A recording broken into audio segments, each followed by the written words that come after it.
কল্পনা করি যে কোনো রাজপুত্র পঙ্খিরাজ ঘোড়ায় চড়ে আসবে আর এসে বলবে, ইতি তুমি কি আমার প্রিয়তমা হবে? আমি কোনো রাজপুত্র নই, আমার কোনো পঙ্খিরাজ ঘোড়াও নেই। তুমি আমার প্রিয়তমা হবে।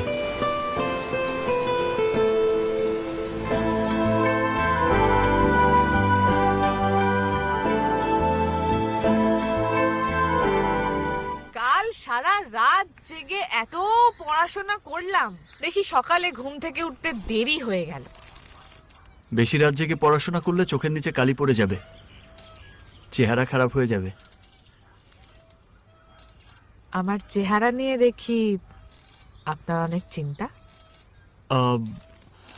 শরীরে অনেক জ্বর তো, তাই আবল তাবল বলছি মনে হয়। জ্বর এখনো কমেনি? আমার জ্বর নিয়ে দেখি তোমার অনেক চিন্তা।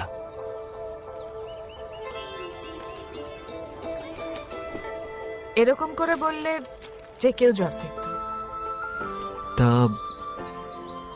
যে কারো কপালে হাত দিয়েই তুমি জ্বর দেখো বুঝি?